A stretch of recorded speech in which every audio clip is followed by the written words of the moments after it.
Welcome back to Angie and Christie Right Now. Today we're thrilled to welcome a guest whose lifelong love of literature and education has shaped both her career and her storytelling. Our guest is Professor Emerita at Teachers College, Columbia University, where she directed the graduate level childhood education program. She helped prepare generations of future educators, often through the power of children's literature and storytelling. Her career spans decades in the classroom, both as a teacher and teacher educator, and through her work, she has taught and consulted across the globe, including the Middle East and Asia. As an award-winning author, our guest has brought her deep understanding of history and humanity to the page with The Last Crystal Trilogy, a fantasy adventure that spans from the Santa Fe Trail to World War II. Her most recent historical fiction series began with Sid Johnson and the Phantom Slave Stealer, and her latest book, the second book in her series entitled Sid Johnson and the Well-Intended Conspiracy, came out in January 2024. Her writing is rooted in history, inspired by travel, and always infused with a deep respect for young readers, although Angie and I will vouch for the enjoyment for adult readers as well. As she puts it, writing for children isn't a departure from her work as a professor, it's just another way of supporting them. And we are very glad she decided to support them in this way. It is our pleasure and our honor to welcome Frances Schoonmaker to the podcast. Frances, thank you so much for coming on. Welcome to the podcast. Oh, thank you. I'm putting my hands over my heart too, because I learned that when I was working in Afghanistan and Pakistan, and people would greet me, with a hand over the heart. And I love that. Oh, that's beautiful. We're so happy that you decided to come on our podcast. Thank you so much. Is there anything that you would like to add to the introduction? No, actually, I think I might like to meet that person. Well, she's right before us. That's right. Say hello. Oh, that's awesome. So let's just begin the podcast the way that we always begin our podcast, with a question. How did you know that you wanted to be a writer? My mother was always saying, oh, that would make a good story. I mean, both my parents were teachers. I grew up on a farm with a lot of freedom to run around, and we always had family story at night from the earliest I remember. One of my earlier memories is during World War II, when we were staying with my grandparents and mom, because Dad was going through training for doing tool and die work to make him indispensable to the war effort so he wouldn't be drafted.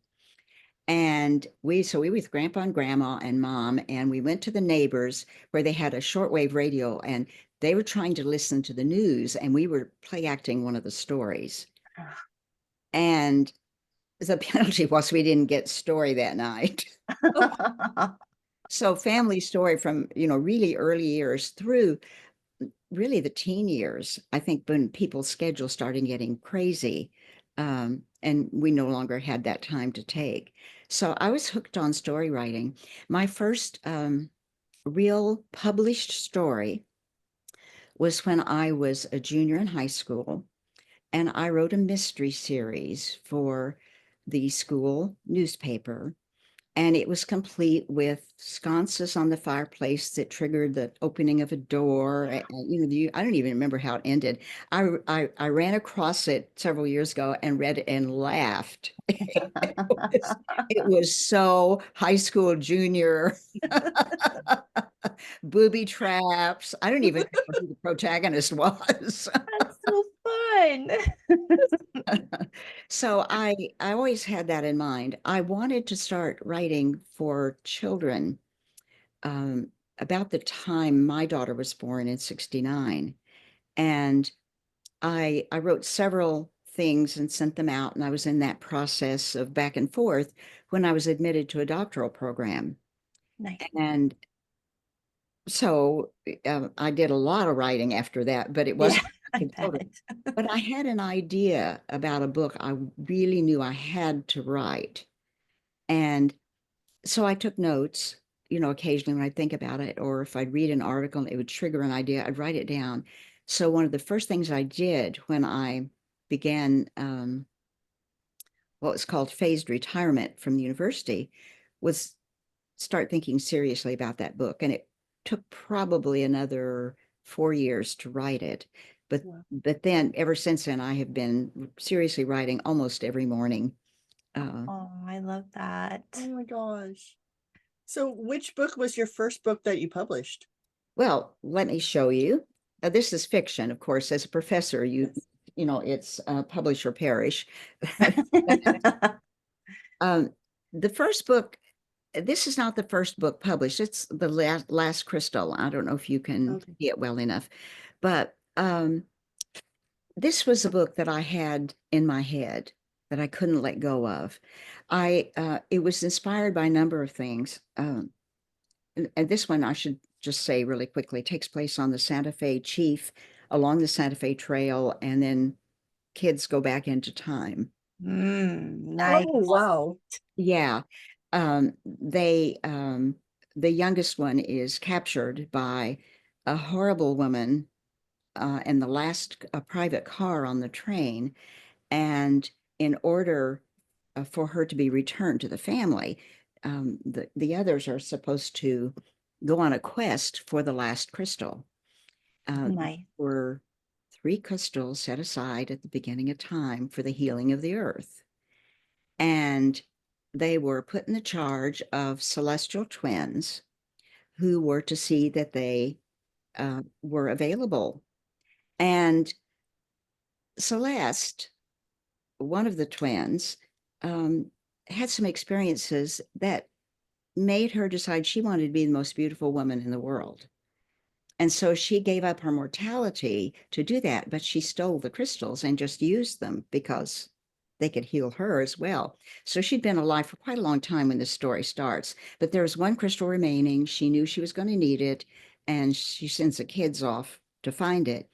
And they rescue their little sister before she realizes what's happened, but they jump off the train. And in doing so, they find themselves in prehistoric America. The only thing they have to guide them is their wits, their dependence on each other, and an old map that only the youngest one can read. That sounds like the best Goonie Wow. story I I've love ever that. heard. Oh, It won the Agatha Award for 2019. May I show you the teapot? I just Absolutely. thought some of your listeners who may not know about Malice Domestic, it's the largest fan organization for people who love traditional mysteries. And so I won. Let me just hold it up here so everybody can see. 2019 Agatha Award for Best Children's Young Adult Book.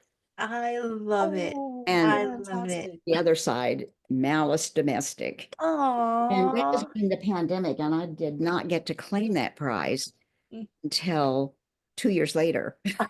Oh my goodness. That is so such an honor. But the thing is, I wrote that book, but I couldn't send it in because I knew there was something I had to do before I could let it go. And my daughter, who is she's a Shakespeare scholar and has background in theater, and would always say to me, "What's the backstory?" And you don't Mm, necessarily write the backstory, but you've got to know it. Like I had to know everybody that was on the train with them that they would interact with. mm, I needed to know who was in each seat in their railroad car. I didn't write about all that, but as you know, as authors, we don't, but we have to know it. mm, So as I kept thinking about it, I came up with a backstory that ended up being a trilogy. And I ended up having to rewrite The Last Crystal because there were things that, I realized that needed to be changed. This is the first book in the trilogy. It's called The Black Alabaster Box. nice. And it starts in 1856 with a little girl who's going west on the Santa Fe Trail. Ah, She doesn't have any interest in going, resists it all the way. And she is comforted by a dog who shows up just before they leave.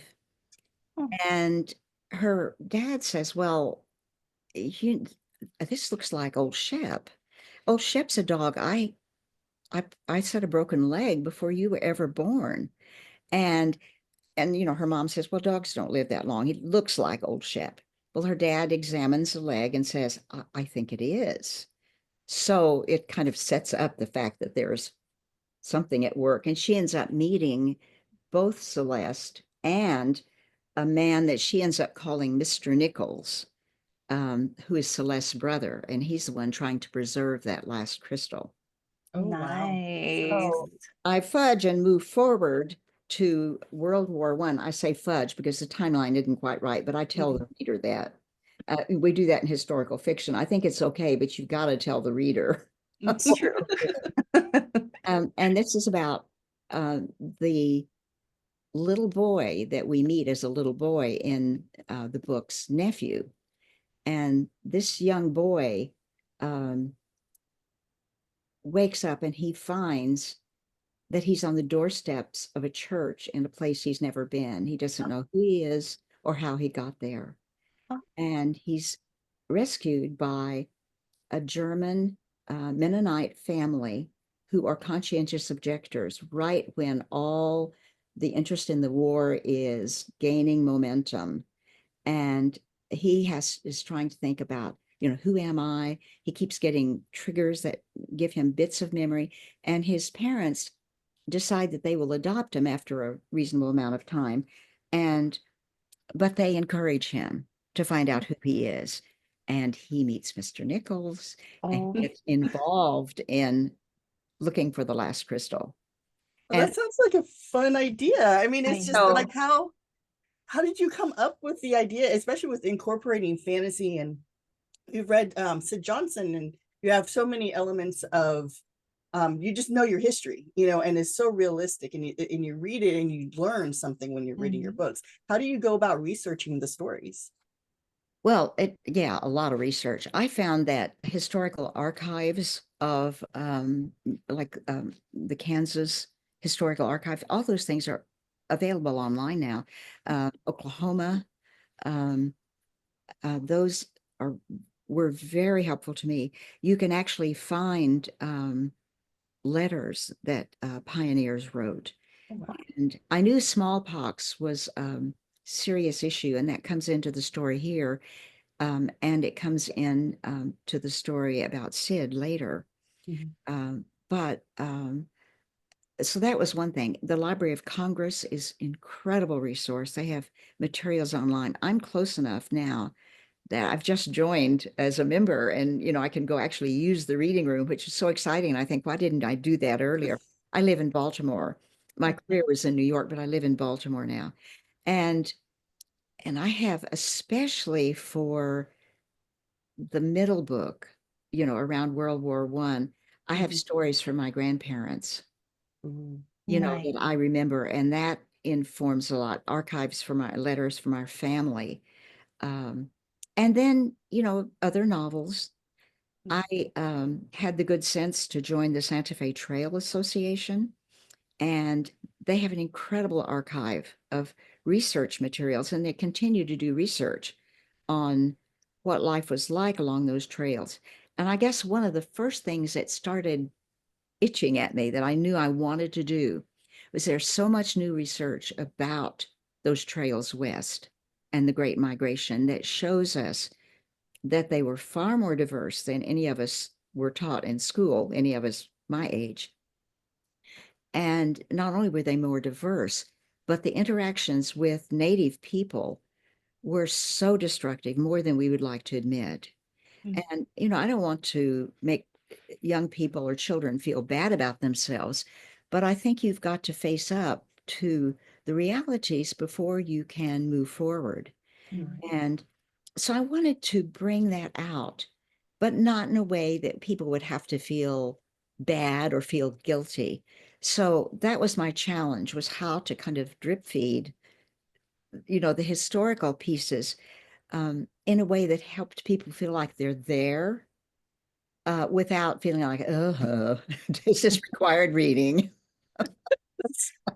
I find you accomplished that very well in the Sid Johnson series, because as Sid discovers things, you discover things, and he's not judgmental in any way. He's very factual about seeing it and saying like, oh, Paul would say this, but what is that all about? So I think you accomplished that for me anyways in the Yeah. Sid Johnson series. It was very, very well done. And I have to tell you, I learned a lot about all the preparations that were needed to go west. At one point, Sid says, I thought we would just pack up and go. And yeah, Sid, I'm right there with you. I thought you would just pack up and go.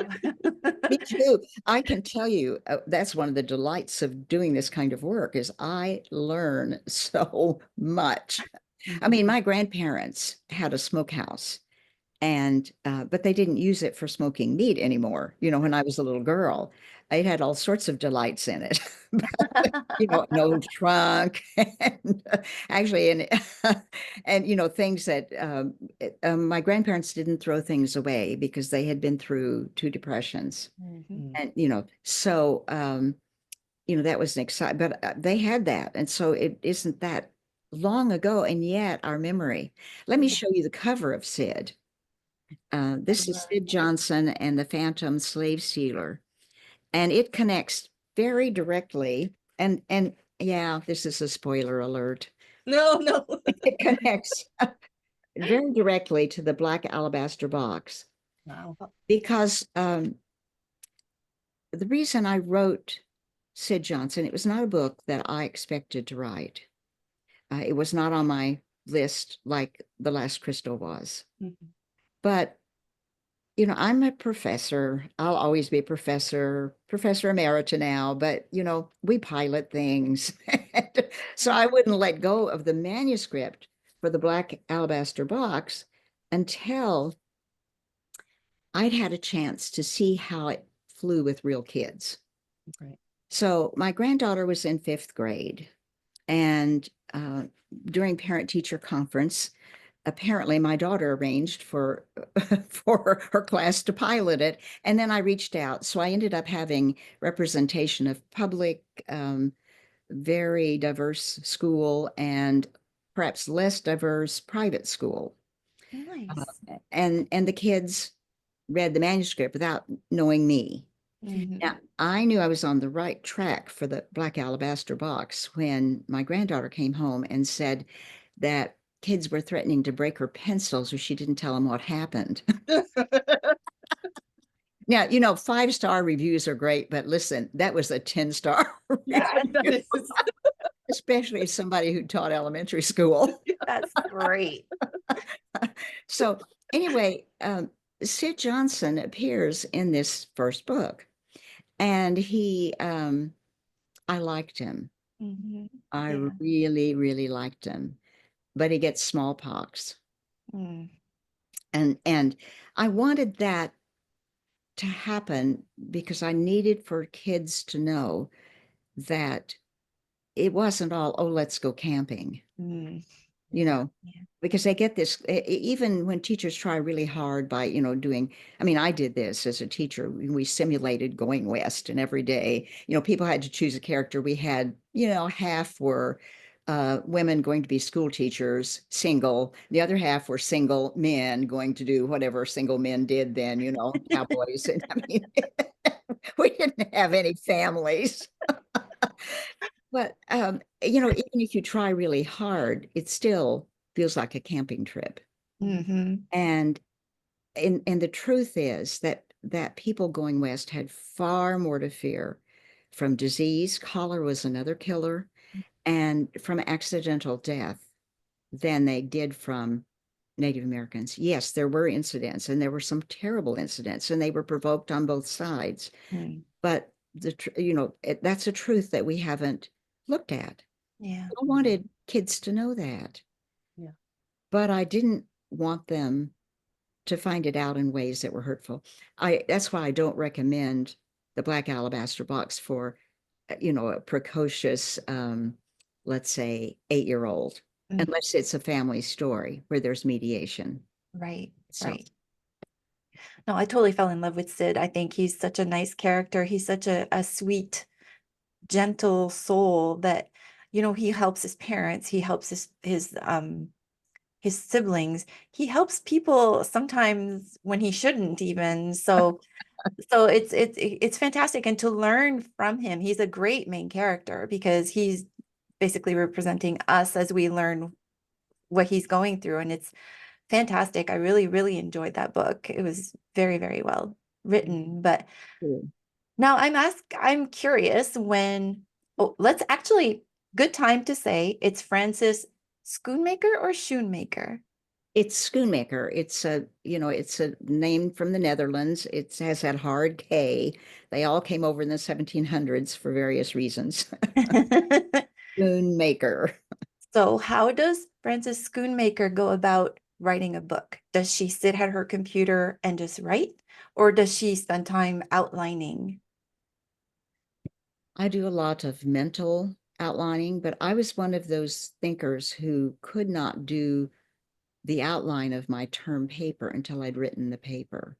Yeah. And then the outline then became a screen that I could then edit the paper. Mhm. Um, Uh, so that's how I write. I have ideas in mind. I might even have an ending in mind, but mhm, I sit down at the computer and I look at what at least the last bit that I've read and try to resist over editing. And then I think, all right, what's going to happen next? I know some things I want to happen.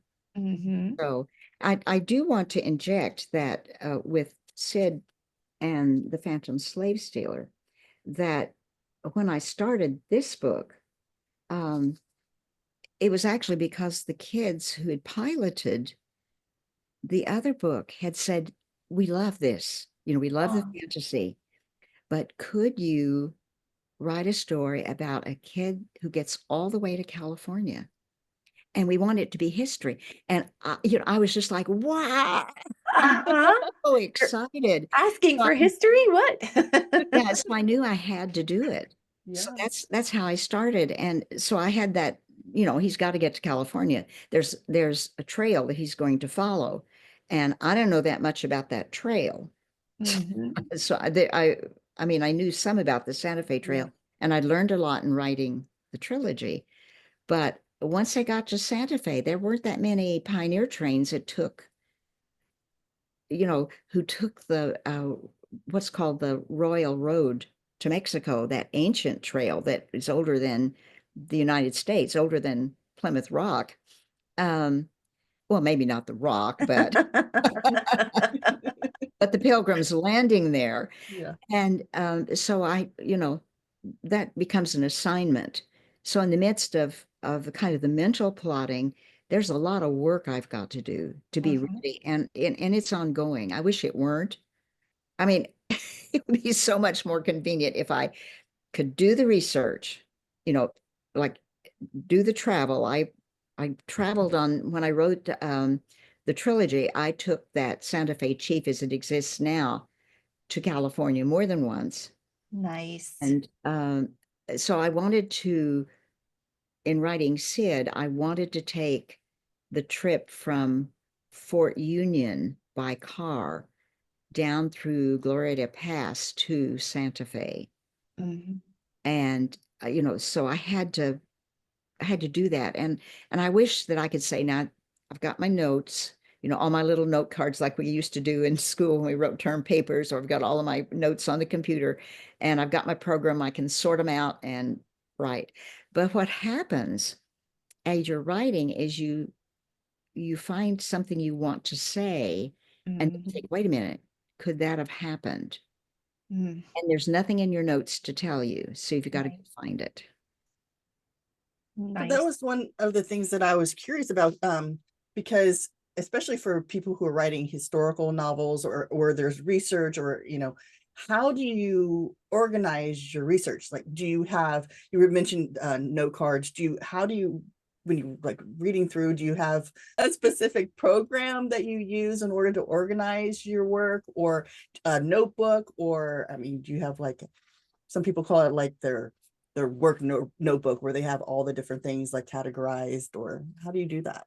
Yeah, I have a notebook. I keep like articles that are really good. I highlight, I save them as PDF files on my computer so I can go back to them. But when I actually start to write the book, I have most of that in my head. Mm. That is to say, I kind of know what the landscape is. I've done my preparation. It's like getting ready for an oral exam, you know. So I have that in my head and I get started. But then I begin to find where there are loopholes. A really good example of that is from the Black Alabaster Box. And this book is set in World War One.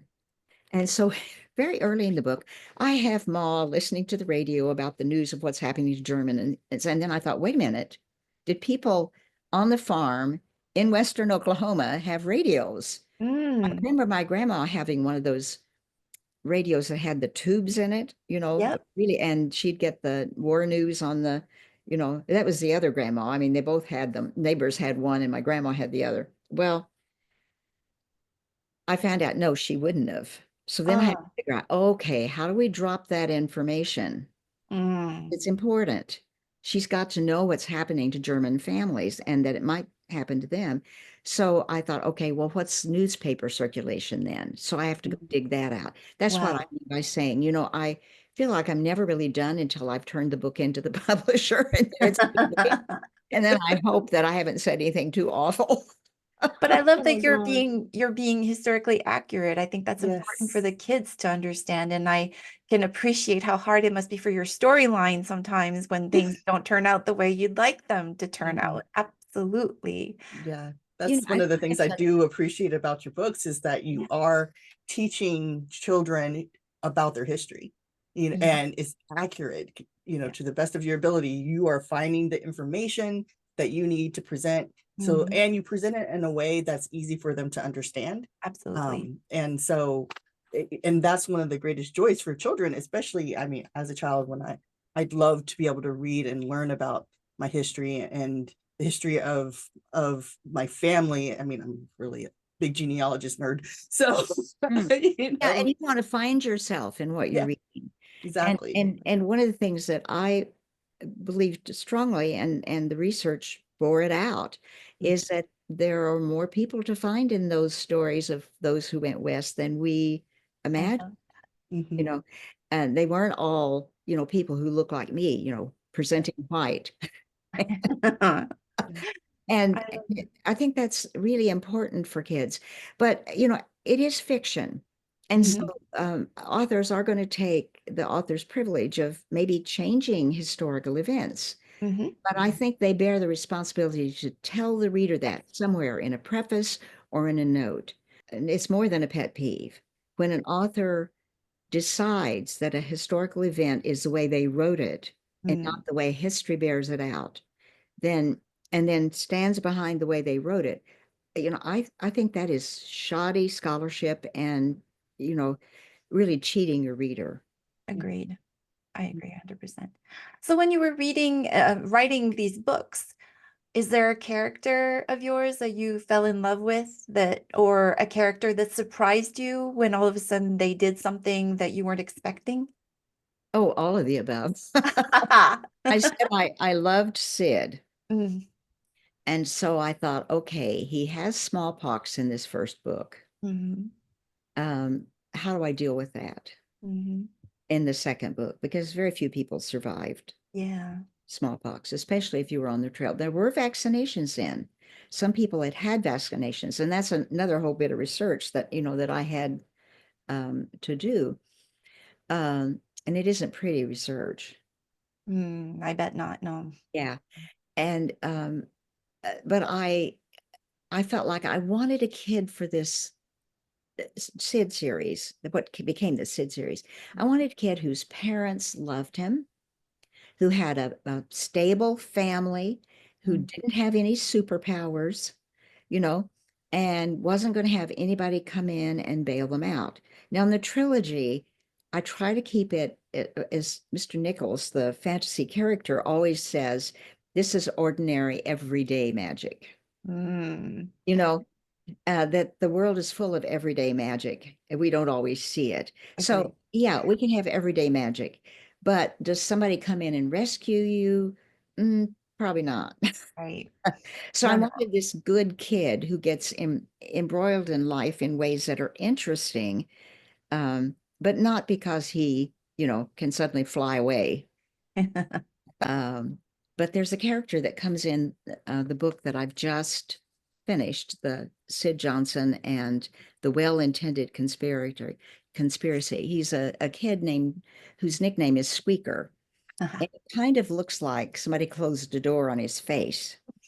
And he clearly, we would look at him now if we were educators and say, this kid has ADHD because he can't sit still. He Mm. only went to school for a few days before the teacher told him to go home because he couldn't learn anything, and he would never learn anything. And the teacher could get away with that in 1856. And Squeaker ended up really surprising me and at what he was capable of doing. And I had to do that in the context of knowing about that disability. The other person that surprised me was a kid whose nickname is Frog.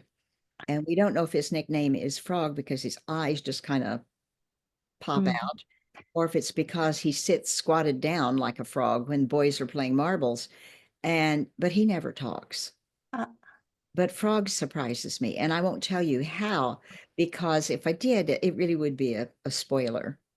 No spoilers involved. But I will tell you that they're both deeply involved in the well-intended conspiracy. Excellent. I love the fact that you say we don't know why Frog's named Frog. I love that. Right. I love that. It means so much. Like our characters become so precious to us that I love that. I absolutely love that. And what is harder for you? Is it the drafting, the initial drafting, or do you find the editing to be a little harder? I don't think any of it's easy. That's so true. Yeah.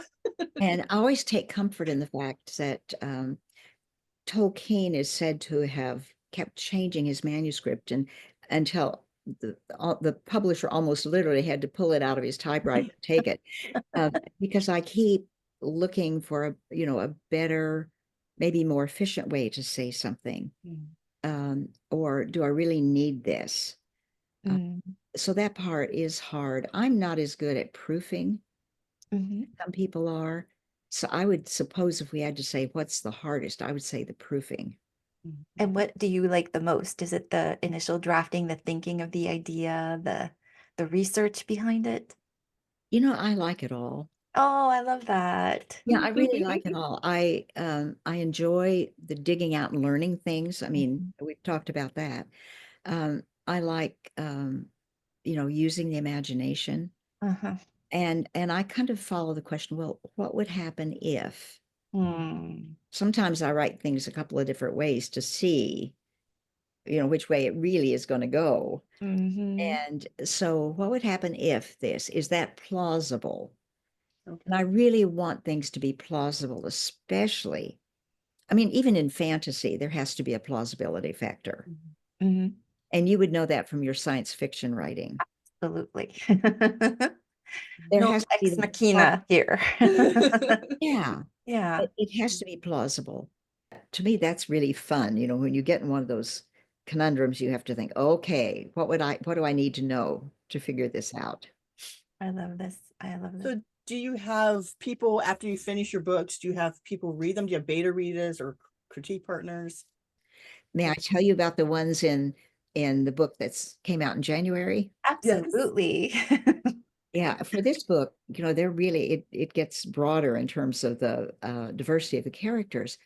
But in the book, Sid encounters what's happening to the Native Americans, and because you learn in the first book that he really is a sensitive kid. Mhm. And he has a family who's been involved in the Underground Railroad. So Right. he's already predisposed to look at people as people and Mhm. not label them by color. And so as they begin to encounter the Kaw Indians on the trail and see that some of the reactions to them are negative and try to deal with that. I decided to settle on focus on the Kaw Nation in that book. They cross a lot of tribal territories, so I could have focused on any of them. But I chose that one in particular because the state of Kansas took all of their land, took their name, and sent them to Oklahoma. They had been an incredibly large tribe that had extended almost from the Mississippi River all the way across into mid-Kansas. And they shared that territory with a number of other native tribes. But they had treaty after treaty that literally chopped their territory into pieces. And then when they were finally confined to this reservation around Council Grove, people who went through in wagon trains felt it perfectly appropriate to help themselves to the corn crops. Right. Whatever. And I knew from reading about the Kaw that their code of ethics was that if I have corn and you have none, I will share until we both don't have anything. We will help each other.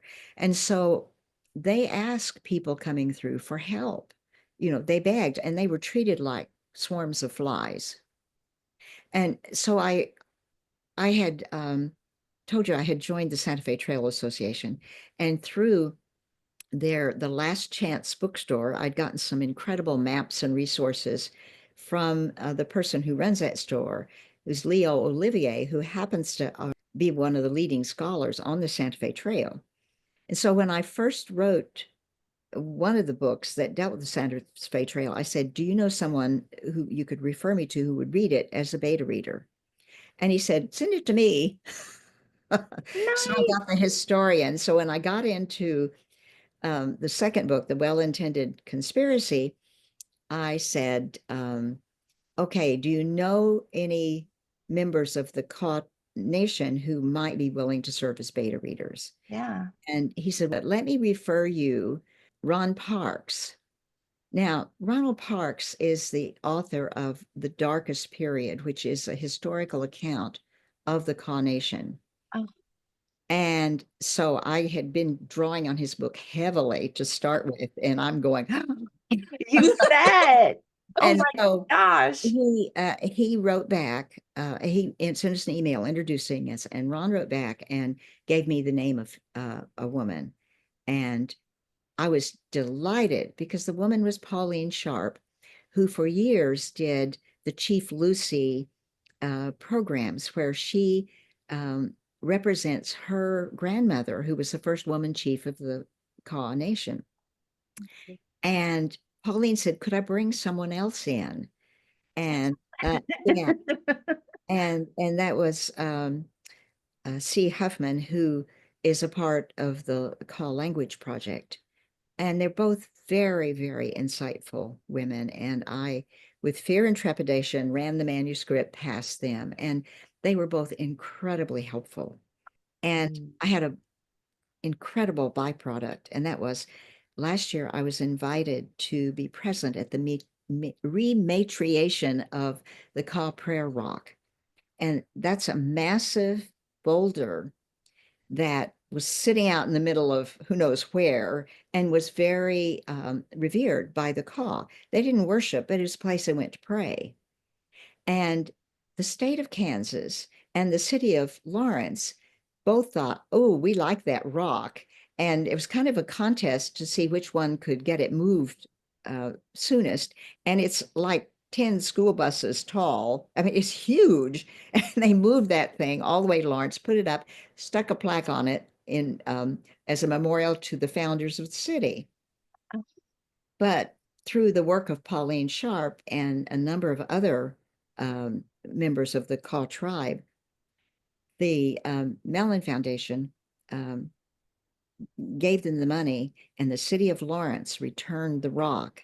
So it was being reinstalled in land that the state of Kansas and the city of Council Grove have given back to the Kaw for a memorial park. nice. And I got to go participate as a member of the audience in that marvelous celebration. And I cannot tell you how honored I felt to be present at that moment. Absolutely. That would be the culmination of all the research and work that you did on these books and with the, Yeah. Oh my that's God. fantastic. Yeah. Frances, I could sit and listen to you talk for hours. Like if you were closer, I would say, let's go have tea somewhere. We could I just know, right? talk. Like Yes. I would love it. But thank you so much for sharing a little bit about how you work, how you do your research, where your books Mhm. come from, your background. Oh, I totally love it, love it, love it. And I can't tell readers out there enough about go get her books and read her books because you will learn at the same time that you're entertained, which is the best way to learn. So thank you so much. We are going to move on to the second part of our podcast, which is we call them a speed round questions, but they're not really speedy. You can answer them any way you'd like. And they're just so that our listeners, our audience gets to know you as a person in addition to being a writer. Are you ready? I'm ready. All right. Question number 1 is, how do you pick your next read? Do you follow a recommendation or do you judge a book by its cover? Sometimes the cover attracts me. I could easily say all of the above. I often, browse in the bookstore. Um, and then I have the reads that I call my assigned readings, which isn't negative, but like now when I mentioned I'm reading voraciously through mysteries, that's not the only genre I read, but I'm focusing on them because Malice Domestic is coming up. Yes, that'll be nice. Actually. However, I should say I usually get in the book and at the beginning I was telling you about Mrs. Polifax and how that I'm drawn in, and it doesn't have to be something dramatic that happens at first. Sometimes it's just an incredibly beautiful bit of writing, but if I feel like I'm going to be drawn in, or sometimes I am kind of, and I think, well, this is worth getting a little further. I love that. Yeah. And I love once you find an author that you like, you just want to read the entire, which just keeps adding to your to be read. To be honest. That's great. Number 2 is, which mythical creature would you like to be real? So unicorns, dragons, fairies. I love the idea of the fairies. And I like the fairies because when I was a little girl growing up, the fairies always brought me a present on my birthday and put it under my pillow. That's a great tradition. I love Mhm. that. My mother was so imaginative, and Oh, I'm sure that must have come from her. It might have come from her grandparent, but from my earliest memory of birthdays. And, it's kind of sad when the fairies decide maybe you don't need them cool. anymore. I know, Yeah. definitely. But I like fairies too. And they've got their mischievous side too. So they're good. I like it. Number 3 is, if you could instantly speak a new language, which one would you choose? I think I would choose Chinese. And the reason I would choose Chinese is that I studied Chinese because I was going to be a visiting professor at Nanjing Normal University, and I wanted to have a little Chinese. So I studied conversational Chinese for a year with a tutor while I was still in New York at the college. And I felt like I was beginning to be, slow, but beginning to be able to speak it. But then when I got to Nanjing, where they spoke Nanjing Hua, Oh the no. dialect, and at that time they weren't as used to people like me. Um, and I would be standing, asking for a potato, pointing to the potato and saying potato, and they didn't know what I meant. Oh, So, and I ended Yeah. up being able to be a part of language school there and actually formally study it with basically young people from, all over the world, because the Chinese, as a part of their agreement with UNICEF, provide education to kids from third world countries. It's such a challenging language that if I could just speak it instantly and get all I those know, it'd be lovely. right, so I don't call somebody's mother a horse. Ma. Yeah. definitely. That would be good. Number 4 is, do you have a favorite holiday or time of year? Yeah, I love them all. I think I enjoy fall. If Mm. my grandmother once said, when it starts, the air starts to get crisp, I feel like I should be going back to school. Mm, Mm. There's something about, the beauty of the leaves and the sort of the completion of a cycle, Yeah. and, crunching the leaves and all of that, that I really love the fall, but that's a tough choice. mm, I know all of them are really good, but I agree with you. Seeing the beautiful leaves on the trees, there's nothing like it. mm-hmm. I agree. If you could be a fly on the wall for one day, where would you go?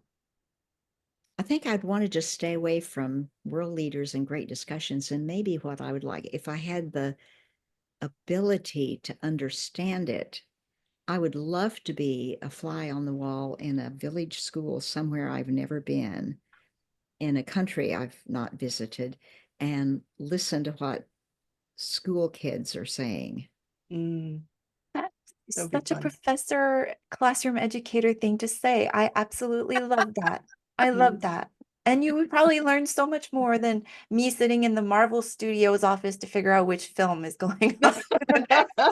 Although let's face it, that would be interesting. That would be interesting. Number 6 is, what is your favorite snack while you're writing? Whatever I can get. Mm. I do drink a lot of tea. That's beautiful. I love that. So many good Mhm. ones. I usually make a pot of tea right after I get up, and I drink tea. And but I guess one of my favorite that I in the afternoon is like a little handful of some kind of nut like almonds, and I love the squares of dark chocolate made Mm. cacao and not cocoa. So a couple of those squares and a few cashews or a few walnuts. Yeah, that's my favorite. That sounds delicious. Delicious. Mhm. Number 7 is a fill in the blank. My favorite thing about Maryland is. It's so representative of the whole country.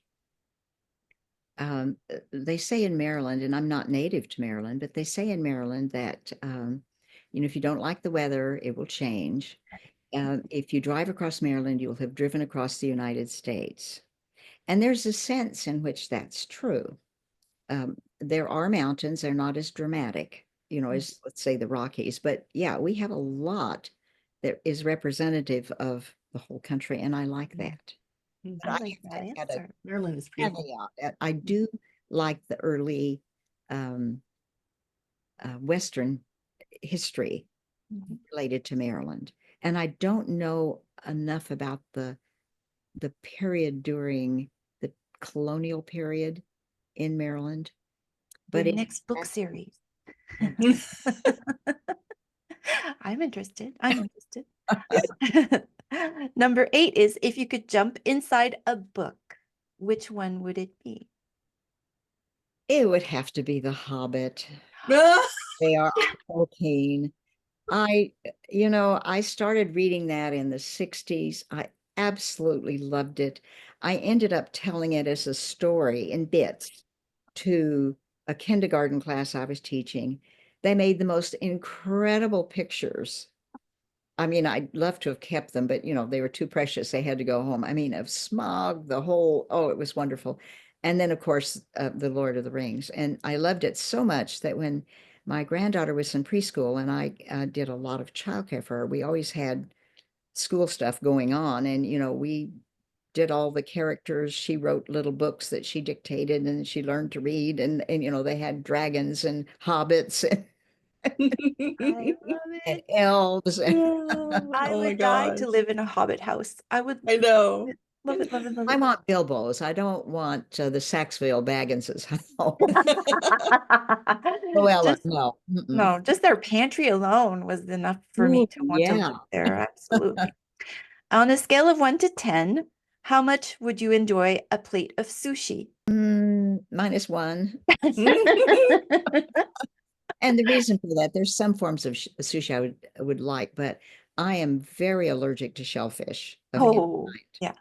So And that so would be good. that absolutely puts most sushi out of the ballpark. Yeah. Absolutely, I agree with you. And the last one is, do you talk to yourself when you're alone? Well, otherwise, how are you going to have any intelligent conversations? There you go. Of course I do. Thank you so much for answering those questions. Oh my gosh, that was funny. Well, they were fun. So are you working on any new projects? I am. I am really deep into the third book in the Sid Johnson series. It doesn't yet have a title. I hope he gets to California. I mean, I would like him to because I've got another project in my head that I'm really eager to get to as well. But I've only got him a few days out of Santa Fe because I keep kind of rethinking, and I'm realizing I'm going to have to make another trip. I've driven across the US several times, that lower part of the US, but there's a little piece that I'm not too sure about. And I don't know that it will be too important, but I've got a couple of sticky plot points that might require it. So Love it. I'm deep in the middle of the research. I'm learning about the Great Royal Road, the people who traveled it, how the Spanish um, came and sort of settled in, and what that did to displace people, and how we kind of tend to forget that. Yeah. And I'm learning, there's not much to learn, but we're going to be solving the secret of Esteban's cross. And I'm learning more about him.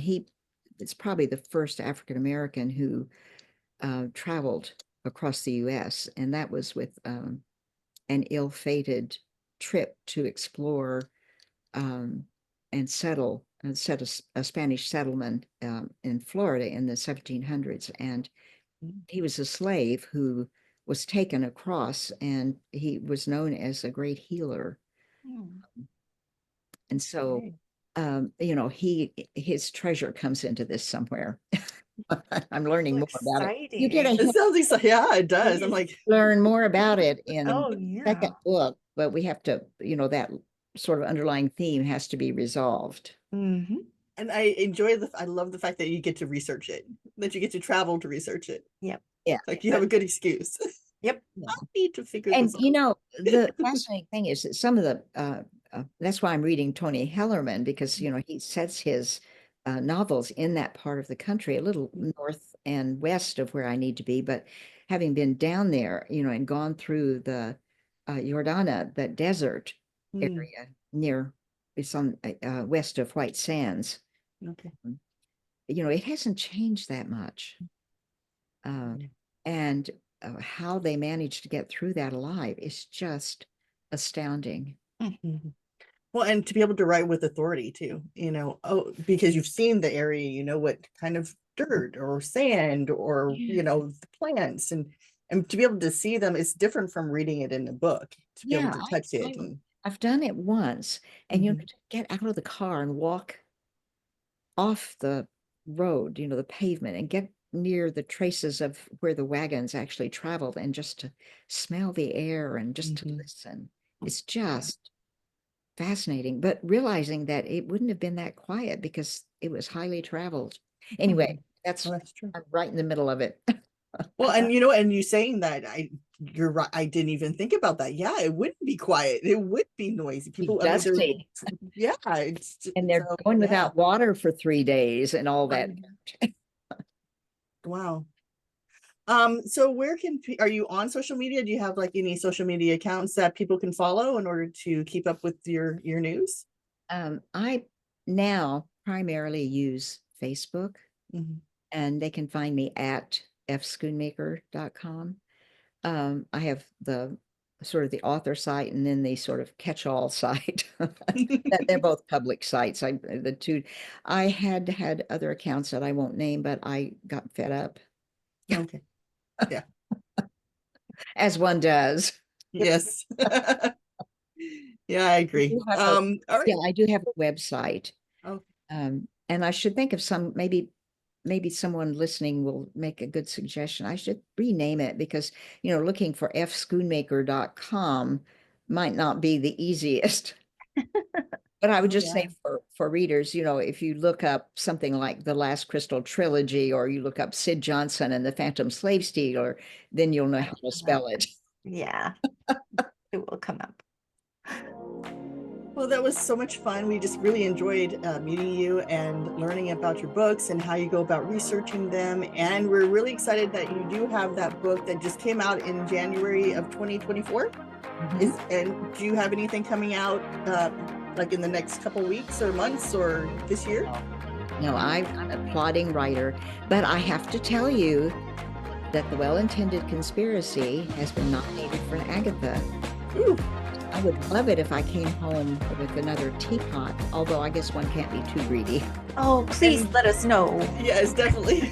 All right, everyone. We just want to say thank you again to Frances Schoonmaker for coming on the podcast. If you enjoy these videos, please like, subscribe, and hit the notification bell so you know when we have another video coming out. And check out a playlist. We have a playlist, multiple playlists of our authors and their interviews, and just check them out and learn about another author, because they have really good advice, just like Frances did today. And we just want to again thank you for coming on. Thank you so much. And my great. You all are a delight to work with, and best wishes in your own writing journeys. Thank Thank you. you.